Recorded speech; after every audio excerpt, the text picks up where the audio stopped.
Hi everybody, this is Sab here, Sab in Paris, and I'm going to take you through my latest exhibition.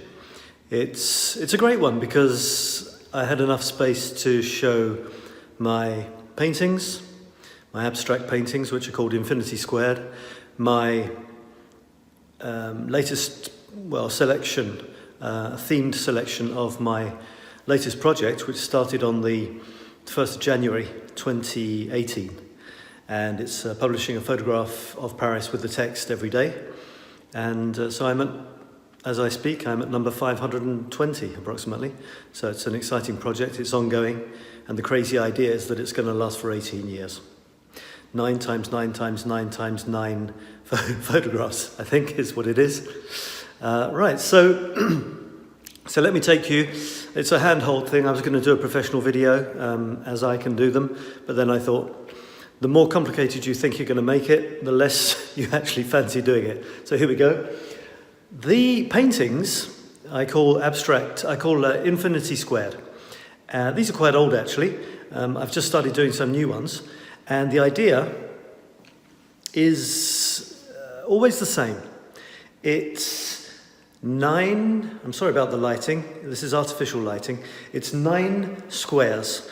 3 times 3, that's kind of become my thing. And they're generally abstract. I don't really know what the style is going to be. I don't have a particular style if you look at them, apart from the squares, although some people say that I have.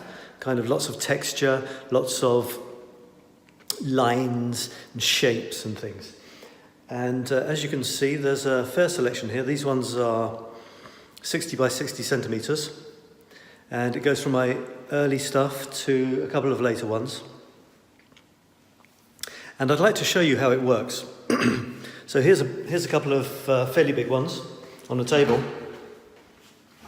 Okay, you can see that one there. There's another one there, kind of in the same style. Shapes and weird stuff and such like. Now the thing with my paintings is there's no beginning and there's no end. And there's two ways of looking at these. They can be purely a puzzle, and a very curious puzzle. There's only nine squares in them, but it's not as easy as that. And they can also be looked on quite philosophically and deeply as a metaphor for life. Let me show you how it works. So here's a painting. As you can see, this form here is complete, and this form here, well, there's bits of colour falling off the edges, you see.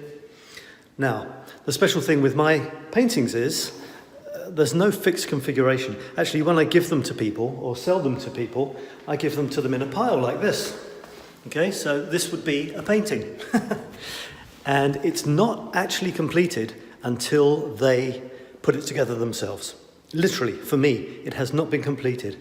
I don't give it to them in any particular configuration. They finish the painting, and it's their painting, honestly.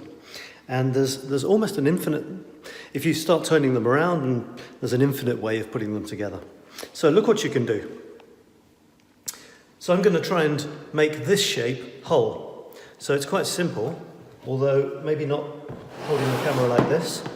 That's going to go there. Okay, so something's already starting to happen.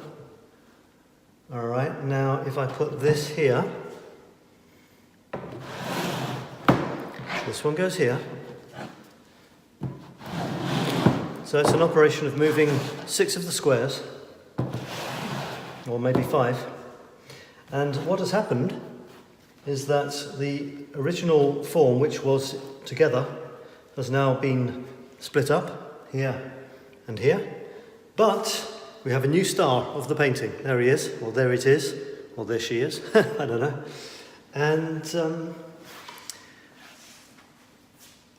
And those are just 2 of an infinite number of possibilities. You make your own painting, you decide what you like, you can change it every day if you like. And when I give it to people as a puzzle, they think it's, how difficult could that be? There's only 9 pieces, a 9-piece puzzle. But the thing with my paintings is, with a normal puzzle, the edge of the puzzle is the edge, nothing links onto it. But with my paintings, every edge can carry on. You see, there's no, or even this could go here. So the edges aren't really edges. There aren't any edges as such. So that's the fun puzzle side. The kids love it, and the adults love it too. And you can actually get some adults getting quite irate because they can't work out why they can't do a 9-piece puzzle. And that's because they don't realise the edges don't stop. And there's a philosophical side to it as well, and that is that I see my paintings as metaphors for life. So I sometimes see my paintings as a life, and in the same way as we come from our parents, we have brothers and sisters, and we create children, which literally have to be cut from the mother's flesh, so we're not really separate. You might think that these paintings start here, but they don't. Like a child came from its parents. Okay, so that can go there, and that can go there, and it just goes on as long as you like, in any direction. The last thing I'll say about that is that, well, there's also the fact that you can rearrange your paintings in the same way as you can rearrange your life. I like to tell people that their life isn't necessarily fixed. If they don't like it, they can change it. I started a new desktop series, which is wonderful. I've even heard this being used in recruitment. It's the size of a desk. It sits beautifully on your desktop and comes in a little box like this. And I've started incorporating jigsaw pieces in all of my paintings. You see those jigsaw pieces there? And sometimes professionals, they have them on their desk and they show them to their colleagues or their friends, and they knock them over and they do them together, they put them together again. And sometimes they say to their friends, they throw them at them and say, put that together, and then they have fun when their friends get frustrated, like I said. And I even heard of it being used in recruitment interviews by one guy who as a joke knocks it over and asks the person to put it together and sees what their reaction is and sees how they deal with frustration and stuff. That's kind of interesting, I think. So there you go. This is a brand new series that I'm playing with, and it's fun. Right, now let's move on to the photographs. I started this series of photographs at the beginning of last year, and I'm at number 500 and something. When I publish the photographs each day, I'm obsessed by 9s. So I've displayed them in groups of 9, just like my paintings. But when I publish them every day, there isn't a theme of 9 followed by a theme of 9. But for this exhibition, I've put them into themes to make it more interesting for people. I don't tell them what the theme is, they have to guess. This one is pretty easy to guess. Did you guess? It's the Eiffel Tower. My challenge with the Eiffel Tower, which has only been photographed probably more than any other monument in the world, as a creative person, is to never take a photograph of my muse that looks the same as any other I've ever taken, and any other that has ever been taken. That's my challenge. I'm not saying I necessarily succeed. This panel was based on music. You've got wandering street minstrels. You've got a bagpipe player outside an Irish pub. My origins are Scottish, so when I heard that in the Latin Quarter, wow, I had to go and see it. You've got a guy playing under the columns of the Louvre, friends playing musical instruments, a bell in a churchyard, a piano in an imaginary station. It's one of those play me pianos, and various buskers and so on. Now this one is the wonderful clocks you find around Paris. There are some great ones, aren't they? The oldest public street clock in Paris, this amazing double-faced clock, which is in Gare de Lyon, I think. The incredible X station, which is now the Musée d'Orsay. Wonderful sculpture, Saint-Lazare, and a patriotic one there. So it goes on. My philosophy for taking my photographs is, I go to Paris, Paris gives me photographs, and I record them. Then I play with them afterwards a little bit. This panel is an interesting one. It's the one that caused the most stir, if you can put it that way. It's little jobs. And There are some amazing jobs that you see people doing in Paris, from cleaning stations. This is a crottemobile, or a poo-mobile, where the guy takes poo off the Champs-Élysées. The cleaning squad, it's like the Ghostbusters, but they clean trains. This is a guy who's been here forever, ever I can remember, in the forecourt of Sacré-Cœur. And he makes these little keyring things out of fluffy dog keyrings out of something. A guy on the Pont des Arts, my favourite bridge. Hot chestnut seller outside Musée d'Orsay. Chaud de marron, is what they shout. Hot chestnuts, hot chestnuts. A guy walking past strugglingly up the hill back to his job at Le Lapin à Gilles, little cabaret in Montmartre. And this one I love. What a job. He's in a museum, the Museum of Modern Art. His job is just to sit there. That's it. And this one, a lot of people said, well, what are they doing? They're not working. These young ladies with makeup on, standing around. Well, they are actually. Sorry, did I say that caused the biggest stir? This caused the biggest stir. It's people in difficulty. Now, these are not necessarily easy images to look at, but when I go to Paris, Paris gives me the images. I don't really choose them. And I show you what Paris shows me. And it very often shows people in difficulty. And with respect, I hope, and with a sort of artisticness, I hope, I try to show you that Paris is far from being only the glamorous capital we like to think it is. These are self-portraits. This is a project I'm doing throughout my life, self-portraits, and I call it creative disintegration of me. And I started this way before the fad for selfies, way before smartphones actually, and now I'm continuing it. But again, like the Eiffel Tower, it has to be as artistic as possible. No self-portrait of mine should ever resemble any other. And I do self-portraits for 2 or 3 reasons. One is, I'm always there. When I'm looking for a subject, well, I turn around and there I am. So that's a good reason to start with. The second reason is rather more, well, I'll give you a second reason, which is quite simple. It's to be as creative as possible. It's to try and stimulate my creativity. See how creative I can be with this same old head. Week after week, month after month. And the third reason is a little bit more sobering. It's coming to terms with my own demise. I look at self-portraits I took 10 or 15 years ago and well, for a start, there's a lot more hair.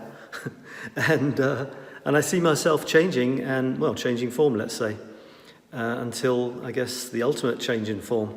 And it's a way of coming to terms with that, really, and feeling okay about it. Creative disintegration, my lifelong project. This is one which is about, can you guess the theme of this panel?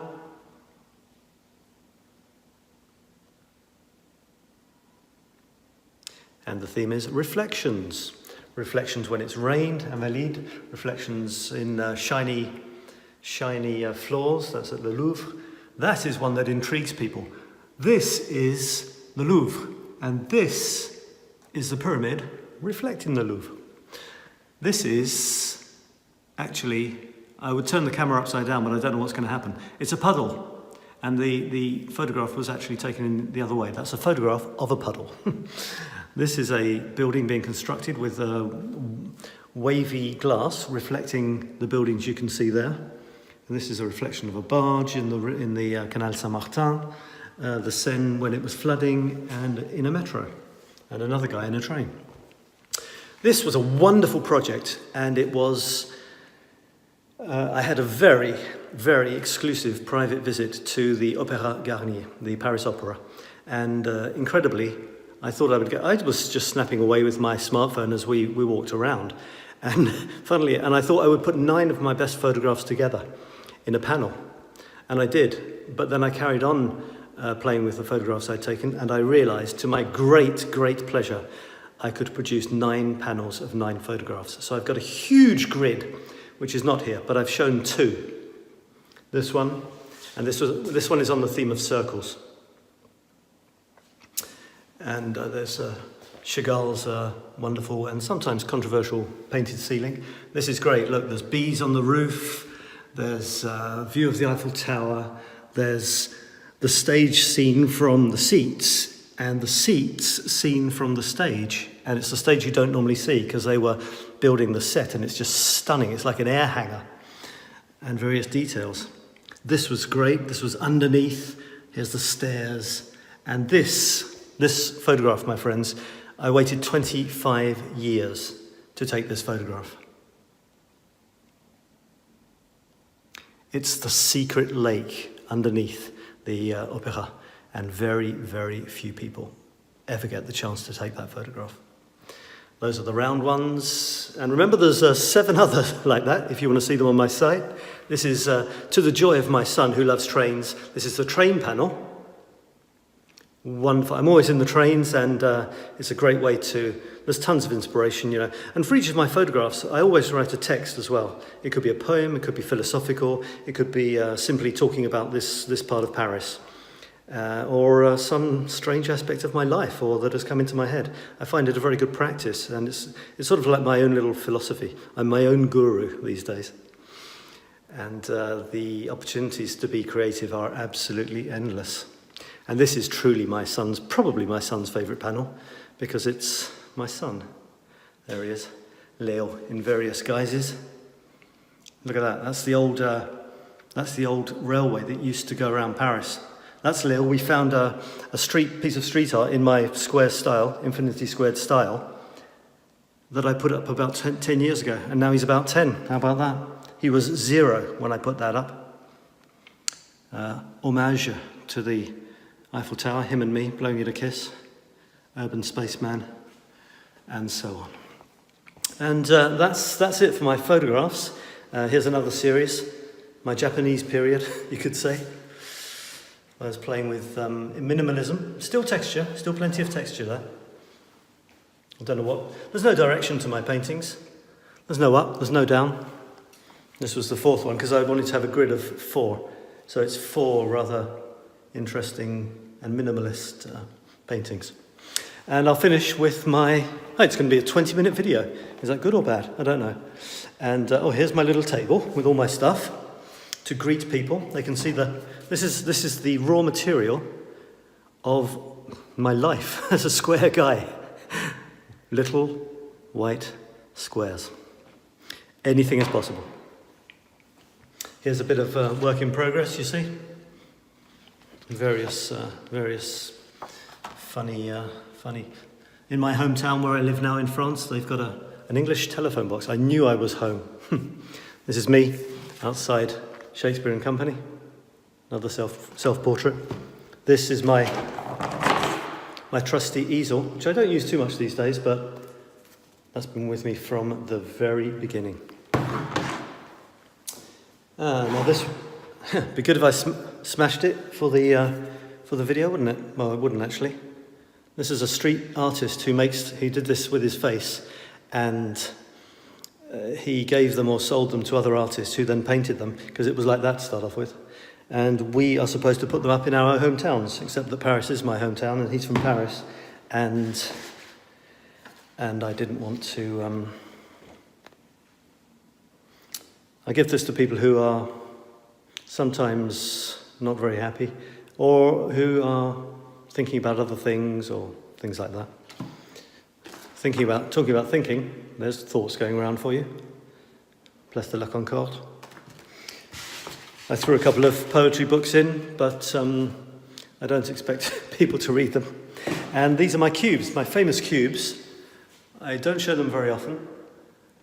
And there's 6 sides to each cube, which isn't news to you. There's 9 cubes, so that's 54 self-portraits. And the idea is people go up and around and have a look at discover all the different faces of me. And that again was a project where